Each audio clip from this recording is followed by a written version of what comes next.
എല്ലാവർക്കും വിനീത നമസ്കാരം. ശ്രീമദ് ഭാഗവതം ദശമസ്കന്ധം അധ്യായം 1 ശ്ലോകം 55, 56, 57, 58, 59, 60 6 ശ്ലോകങ്ങള് ഇന്ന് നമുക്ക് നോക്കാം. ഓം നമോ ഭഗവതേ വാസുദേവായ. ഓം നമോ ഭഗവതേ വാസുദേവായ. ഓം നമോ ഭഗവതേ വാസുദേവായ. ശ്രീ ശുക ഉവാച. സ്വസുർവധാന്നിവൃതേ കംസസ്തവാക്യസാരവിൽ വസുദേവോപി തം പ്രീതഃ പ്രശസ്യ പ്രാവിശൽ ഗൃഹം. വസുദേവര് പറഞ്ഞതില് വളരെ യുക്തിയുണ്ട് എന്ന് കംസന് മനസ്സിലായി. കാര്യം ശരിയാണ്. ഇവളല്ല കൊല്ലാൻ പോണത്, ഇവൾക്കുണ്ടാവണ കുട്ടികളാണ്. അപ്പോ കുട്ടികളെ എല്ലാം സമർപ്പിക്കാന്ന് പറഞ്ഞുല്ലോ. വസുദേവര് സത്യസന്ധനാണ്, അതുകൊണ്ട് പറഞ്ഞ പോലെ ചെയ്യും. അങ്ങനെ കംസൻ സഹോദരിയെ കൊല്ലാൻ പുറപ്പെട്ടത് വേണ്ടെന്ന് വെച്ചു മടങ്ങി.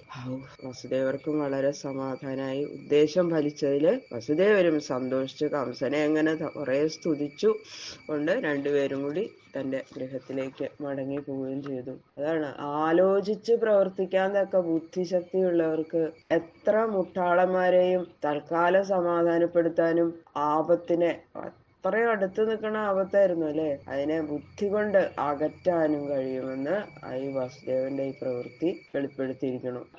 അഥ കാല ഉപാവൃത്തെ ദേവകീ സർവദേവതാ പുത്രാൻ പ്രസുഷുവേ ചാഷ്ടൗ കന്യാം ചൈവാനുവത്സരം. ഗൃഹത്തിൽ ചെന്ന് ആ ഭാര്യ ഭർത്താക്കന്മാർ ഒന്നിച്ചിങ്ങനെ താമസിക്കാൻ തുടങ്ങി. അങ്ങനെ ദേവകീ ദേവി ഗർഭം ധരിച്ചു. പ്രസവകാലം അടുത്തപ്പോ സുഖമായിട്ട് പ്രസവിച്ചു. ഇങ്ങനെ ഓരോ കൊല്ലത്തിലെ ഓരോ കുട്ടിയായിട്ട് 8 പുത്രന്മാരെയും ഒരു പുത്രിയെയും പ്രസവിച്ചു. സർവാത്മാവായിരിക്കുന്ന ഭഗവാനല്ലാതെ മറ്റൊരു ശരണവുമില്ല എന്ന് ഉറച്ചിരിക്കുന്നവളായതുകൊണ്ട് സർവദേവതയെന്ന് പറയാനും വിരോധമില്ല.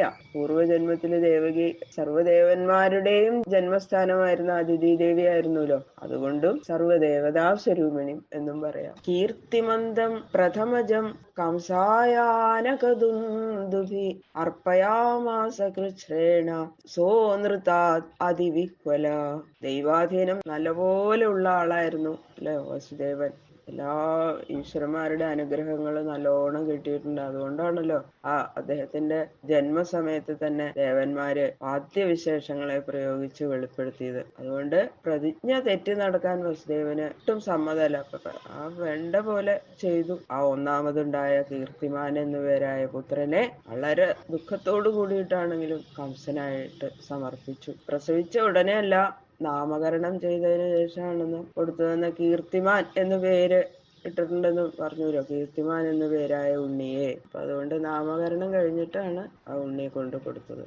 സത്യത്തെക്കാളും മീതെ ധർമ്മം വേറൊന്നുമില്ല എന്നുള്ള ഉത്തമ ബോധം വസുദേവന് ഉണ്ടെന്ന് കാണിക്കാനാണ്. അസത്യഭീതി നിമിത്തം എത്ര വിഷമമുണ്ടാവും അല്ലെ, എത്രയോ കാലം കഴിഞ്ഞിട്ടുണ്ടായ ഉണ്ണിയാണ്, അതിനെ കൊണ്ട് കൊടുക്കണ്ടേ. പക്ഷെ പ്രതിജ്ഞ പാലിക്കണം. കിം ദുസ്സഹം നു സാധൂനാം വിദുഷാം കിം അപേക്ഷിതം കിം അകാര്യം കദര്യാണാം ദുസ്ത്യജം കിം ധൃതാത്മനാം. പുത്രനെ കൊല്ലാൻ സമ്മതിച്ചും കൊണ്ട് കംസനെ എന്തുകൊണ്ടാ വസുദേവൻ കൊടുത്തത്? അത് കഷ്ടല്ലേ. അതിനുള്ള സമാധാനം സത്യം തന്നെയാണ് വലുത്. അതിനേക്കാളും മീതെ യാതൊരു ധർമ്മവും ഇല്ല.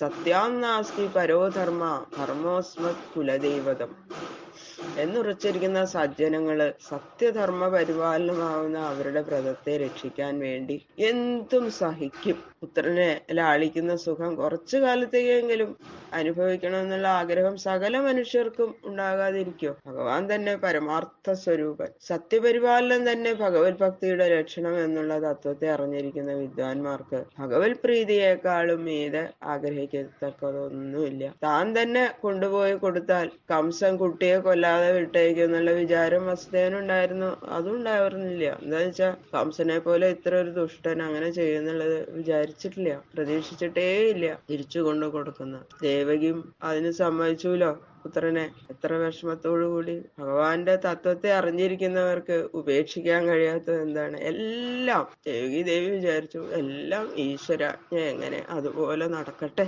എന്ന് ഉറച്ച് വിശ്വസിക്കുന്നവളായിരുന്നു ദേവകി. അതുകൊണ്ട് കുട്ടിയെ കൊടുത്തു. ദൃഷ്ട്വാ സമത്വം തച്ഛൗരേ സത്യേ ചൈവ വ്യവസ്ഥിതിം കംസസ്തുഷ്ടമനാരാജൻ പ്രഹസൻ ഇതം അബ്രവീൽ. ശ്രീ ശുകബ്രഹ്മർഷി പറയണു, അല്ലയോ രാജാവേ, സുഖത്തിലും ദുഃഖത്തിലും നിർവികാരനായിരിക്കുന്നത് സമഭാവനയുടെ ലക്ഷണമാണ്. ഈ അവസ്ഥയിൽ എത്താത്തവർക്ക് പുത്രനെ ഹനിക്കാനായി കൊണ്ടു കൊടുക്കാൻ സാധിക്കില്ല.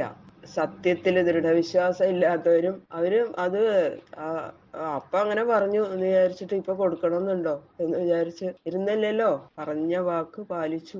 അതുകൊണ്ട് പുത്രനെ തന്റെ സമീപത്തിൽ കൊണ്ടുവന്ന് വെച്ച് വസുദേവരുടെ ആ സമഭാവനയെയും സത്യനിഷ്ഠയെയും കുറിച്ചിട്ട് പരമദുഷ്ടനായ കംസന് കൂടി ആശ്ചര്യമായി, അത്ഭുതപ്പെട്ടു. സത്യം പരിപാലിച്ചുല്ലോ. ഉണ്ണിയെ കൊണ്ടങ്ങോട്ട് കൊടുത്തപ്പോ വളരെ സന്തോഷായി. ആ ഉണ്ണിയെ കണ്ടപ്പോ കംസന് പുഞ്ചിരിച്ചു, മുഖം അങ്ങോട്ട് തെളിഞ്ഞു. ഇങ്ങനെ പറഞ്ഞു കംസൻ, പ്രതിയാതു കുമാരോയം നഹ്യസ്മാദസ്തി മേ ഭയം ടമാലിവയോ ഗർഭാൻ മൃത്യുർമേ വിഹിത കില.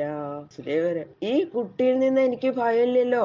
നിങ്ങൾ രണ്ടുപേർക്കും കൂടി ഉണ്ടാവുന്ന ആ 8ാമത്തെ കുട്ടി ഉണ്ടല്ലോ, ആ 8ാമത്തെ കുട്ടി എന്നെ ഹനിക്കുന്നല്ലേ പറഞ്ഞത്. അപ്പൊ അതുകൊണ്ട് ഈ കുട്ടിയെ മടക്കി കൊണ്ടുപോയിക്കോളൂ എന്ന് പറഞ്ഞു കംസൻ. ബാക്കിയുള്ള ശ്ലോകങ്ങൾ നാളെ നോക്കാം. സർവത്ര ഗോവിന്ദ നാമ സങ്കീർത്തനം. ഗോവിന്ദ ഗോവിന്ദ ഗോവിന്ദ.